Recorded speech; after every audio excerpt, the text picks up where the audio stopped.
What's up YouTube? Ian Sandusky here again. Today we're going to be introducing the Practical Machinist Job Shop Talk series. I'm from my own personal channel, Let's Machine, if you've seen it here on YouTube. And so I'm teaming up right now with Practical Machinist to bring you some conversations about some things that we see on the Practical Machinist forums, some projects we have going around here, and just some general discussions about machining and shop management in general. Today we're going to be talking about a topic I found on the Practical Machinist forums, which was about quoting and no quoting.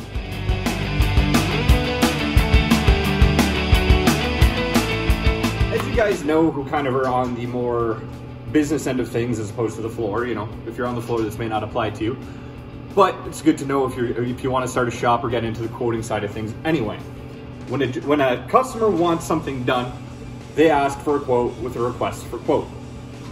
As I've talked about in some of my other videos for the shop talk, off the bat, you should pretty much know what your shop specializes in, what you're good at, and most importantly, things you're not so good at.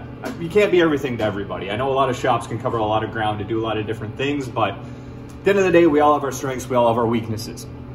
So when that time comes, you need to decide whether you'd like to quote or no quote. The discussion about quoting versus no quoting is a bit of a difficult one, and as the conversation on there showed, there are a lot of opinions about the right and wrong ways to go about this. Personally, when I'm quoting a job, I like to go by the theory that I don't want to do anybody a disservice. I would rather not do a job than have to charge somebody too much for that job in order for me to do it through my supplier network. If I know there's a better company at what they're looking for. I mean, I always want to get business in-house, but I don't want to do anybody a disservice. As they say in a small industry, it's better to have no name than a bad name. And if you get known for, you know, just constantly marking up other people's stuff, that reputation follows you, so it's important to know. The one thing I will say on that, choosing to no quote a job is a difficult decision even when you kind of know it's the right thing to do. Personally, anytime I no quote a job, I always kind of approach it from a few different ways. The first way is, no matter what, if I'm going to no quote a job, as somebody else mentioned, I look at it as an opportunity to at least have a conversation with that customer. If this is a new customer that I've not quoted work on before, no quoting is fine. I also see it as an opportunity to make an introduction of the company. So let's say I have a job come in, they want us to quote, I haven't worked for this company before, and they want me to take a look at doing a run of these parts. I know that we're not good at these kind of parts, my machines aren't equipped for them. There's better ways to do it. Personally, in that situation, I see it as an opportunity for them to get to know me and my company. So I'll call them and say, listen, you know, we're not so good at this. I have a better company for you, but here's what we can look at if you have these kinds of requirements. Here's what we do. You gotta remember, a lot of customers in manufacturing may not be very familiar with machining processes. They may not understand the difference between a machine part versus a cast part versus, you know, the different kinds of materials out there. You know, I don't do a lot of stuff out of Inconel because I don't have the machinery that's really good at it. They may not know that. They may just say machine shop and give me a call. Using that opportunity to show them what we can do can open the door for work. I have had multiple times where I've been contacted about doing some kind of, we get contacted all the time, I don't know if you guys do, about selling machinery. People think we sell machine tools because my company is called Lakewood Machine and Tool. And anybody in the industry knows that's not what we do. We're a production shop. But a lot of times those people that are calling me to try to buy tools, they're trying to buy tooling for machines they have in-house. Well, what kind of work do they do? Do you guys use machine parts? Yes, you do. There we go. All of a sudden, that relationship can build. Even though it was a no quote, even though on that original job, you know, they wanted me to quote a machine. We don't sell those machines. It's still an opportunity to use that doorway for further work. The one practice I see, and I have it done to me all the time, and I see some of you guys have had it as well, is no quote, no response is suicide in this business. If you don't want to do a job for somebody, even if you just don't want to do it, let's just say you don't like what's going on, you don't want to do it, you always owe somebody a response on a legitimate quote request. I don't mean these spam requests that come in. But even if it's a quote that's come, or an RFQ that's come in where you can tell and you know the company and they're asking everybody under the sun for quotes, in my opinion, you always need to respond to at least say, no, I'm sorry, we can't really provide a quote on this, because otherwise you're making it sound like you just don't respond and you don't care.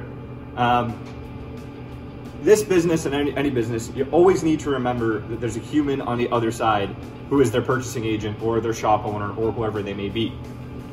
Personal relationships go a lot further than a lot of us may like to think. I have suppliers that I buy from because I like their salespeople, I like their customer service, even though their pricing may not be the best. Because I know that person picks up the phone, because I know that person is responsive, because I just plain like that person and I like working with them, I will go out of my way to give them my business over trying out new companies or, you know, going back to people who may have slightly lower pricing. And that works the same way for you. Even if my pricing may not be the best, even if my turnaround may not be the best, if you can develop that personal relationship with that purchasing agent, you're gonna have a lot higher chance of getting work out of them. You know, if you have a personal relationship with somebody, you can call them and say, hey, do you have any work? And they're more likely to say yes. And no quoting and not responding does not build that relationship. If anything, it says that you don't care about their business, you're not interested, and you're just not attentive. And those things are things that really matter when you're in business, especially in smaller shops like this. I can't afford to have bad relationships with anybody. All that said, no quoting is something that you should do when it's appropriate. You do not need to quote on every job, and I feel like a lot of companies kind of get out in the weeds a little bit on this. You know, it takes my time, it takes my guys' time if it's something I need their input on to quote. Quoting is not free. There's always a cost there somewhere, but it's a cost that we as shop owners and shop managers put on ourselves against future work. If a company, like I mentioned, is a company that's constantly asking for, you know, 10 shops to quote on work, and you know you're probably not going to be good at it, sometimes it's best just to, you know, your pricing's not going to be competitive. Sometimes it's best to say, listen, thank you very much for the opportunity to quote.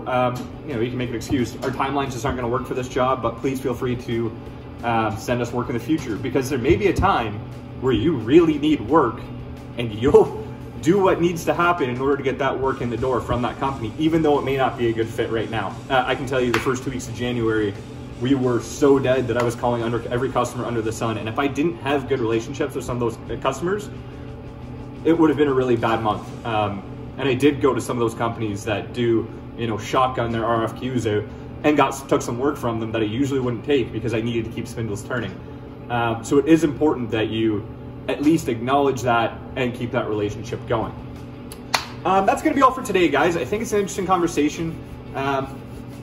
You know, it's a tricky situation to know when to quote and when to no quote, but you should always treat your no quotes with as much care as your quotes.